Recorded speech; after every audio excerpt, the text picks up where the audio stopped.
क्या शान मसूद एंड शाहीन अफरीदी आपस में भिड़ गए? उन दोनों के बीच में फिजिकल फाइट हुई है। देखो बहुत ज़्यादा एक रिपोर्ट वायरल हो रही है और उस रिपोर्ट के अकॉर्डिंग ये भी बताया गया कि मोहम्मद रिजवान को भी पीटा गया है। जी हाँ, क्या है सारा माजरा सब समझेंगे, लेकिन उससे पहले वीडियो को लाइक कर दो। चैनल पे नए हो तो ऐसी खबरों के लिए चैनल को सब्सक्राइब कर लो। फेसबुक पे ये वीडियो देख रहे हो तो पेज को लाइक एंड फॉलो करना ना भूलना। अब देखो पाकिस्तान की जो टीम है वो ना पहले से ही कंट्रोवर्शियल चीज़ों के लिए बहुत फेमस है। इवन तो इनके कोच गैरी कर्स्टन ने भी आज से 2-3 महीने पहले एक बड़ा स्टेटमेंट दिया था जिसमें उन्होंने बताया था इस टीम के बारे में कि ये टीम क्यों इतनी अलग है, और इन्होंने ऐसी चीज़ें इस टीम के अलावा किसी टीम में नहीं देखी। कोच गैरी कर्स्टन ने ये बोला था। मैं अभी वो भी स्टेटमेंट दिखा दूंगा। लेकिन अभी एक्चुअल में चल क्या रहा है, पाकिस्तान और बांग्लादेश का टेस्ट सीरीज चल रहा है जिसमें मैसिव डिफीट मिला है पाकिस्तान को। बांग्लादेश ने तगड़े तरीके से धोया है पहले टेस्ट मैच में। और देखो ये चीज़ है ना पाकिस्तान की टीम के लिए उतनी सही नहीं है कि बांग्लादेश से जो बहुत कम टेस्ट मैचेस खेलते हैं उनसे आप इतना मैसिव डिफीट लेके कहाँ शक्ल दिखाओगे। उसी के बीच में अब देखो शाहीन शाह अफरीदी और शान मसूद के बीच में सब कुछ ठीक तो नहीं है। ये चीज़ें तो कहीं ना कहीं समझ के बाहर समझ के अंदर है। अब देखो एक रिपोर्ट आई है। अब वो रिपोर्ट क्या है कि इन दोनों के बीच में फिजिकल फाइट हुई है, शाहीन शाह अफरीदी एंड शान मसूद के बीच में।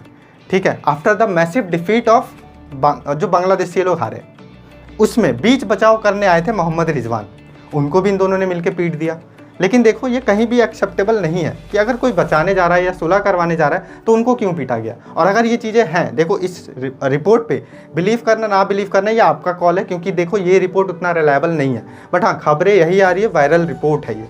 तो अगर ऐसा हो रहा है क्रिकेट में तो देखो पाकिस्तान क्रिकेट टीम के लिए ना ये बहुत ख़राब चीज़ है और बहुत शर्मिंदा करने वाली बात है अगर ये हो रहा है तो। क्योंकि बीच बचाव करने वाले मोहम्मद रिजवान को क्यों पीट दिया, ठीक है। लेकिन देखो अब ये चीज़ें सही है नहीं है वो तो चलो बात की बात है, लेकिन शान मसूद और शाहीन शाह अफरीदी के बीच में सब कुछ सही तो नहीं है, ये कहीं ना कहीं हद तक साफ दिख रहा है। अब मैं ऐसा क्यों बोल रहा हूँ, रिसेंट टाइम में एक वीडियो क्लिप वायरल हो रहा था जिसमें शान मसूद ने जब शाहीन अफरीदी के कंधे पर हाथ रख दिया था तो इन्होंने अलग तरीके से एक चिड़न टाइप के तरीके से अपना जो हाथ है, शान मसूद का जो हाथ है वो हटा दिया था अपने कंधे से। उसके बाद शाहीन शाह अफरीदी का ड्रॉप होना टेस्ट मैच से, ये दो चीज़ें कहीं ना कहीं बताती है कि शान मसूद और शाहीन शाह अफरीदी के बीच में सब कुछ ठीक तो नहीं है। तो क्या हम ये मान लें कि जो ये फिजिकल फाइट की रिपोर्ट आ रही है ये सही है और जो मोहम्मद रिजवान को पीटा गया है वो भी सही है? क्योंकि मोहम्मद रिजवान इस टाइप के प्लेयर हैं जो कि सबको साथ लेके चलते हैं। लेकिन देखो अब ये चीज़ें सही है नहीं है या चीज़ें रिपोर्ट सही है नहीं है ये तो आपका कॉल है, मैंने आपको बताया। लेकिन जो कोच गैरी कर्स्टन का रिपोर्ट आया था, जो मैं स्टेटमेंट आया था, जो अभी नहीं आया था, ये पहले की बात है, 3-4 महीने पहले की बात है, कि there is no unity in Pakistan team. हर प्लेयर अपने अपने लिए खेलता है, कोई लेफ्ट है तो कोई राइट है, ठीक है, एक साथ ये लोग नहीं खेलते हैं। और ये चीज़ ना इन्होंने बहुत सारी टीमों के साथ काम किया है कोच गैरी कर्स्टन ने, लेकिन उन्होंने किसी भी टीम में ये नहीं देखा जो पाकिस्तान की टीम में इन्होंने देखा है।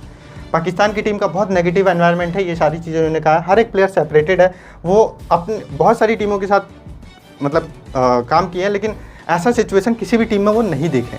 तो ये भी एक चीज़ है जो बताता है कि कहीं ना कहीं पाकिस्तान की टीम में गड़बड़ तो है, कुछ ना कुछ तो पहले से ही बहुत पता है गड़बड़ है, लेकिन अब बहुत ज़्यादा लेवल पे पहुंच गया, फाइट होने लगा है ड्रेसिंग रूम में, फिजिकल फाइट। तो कहीं ना कहीं ये सारी चीज़ें सुनते हुए, देखते हुए, सिनेरियो समझते हुए कहीं ना कहीं कुछ सच्चाई तो हो सकती है इस वाले रिपोर्ट में।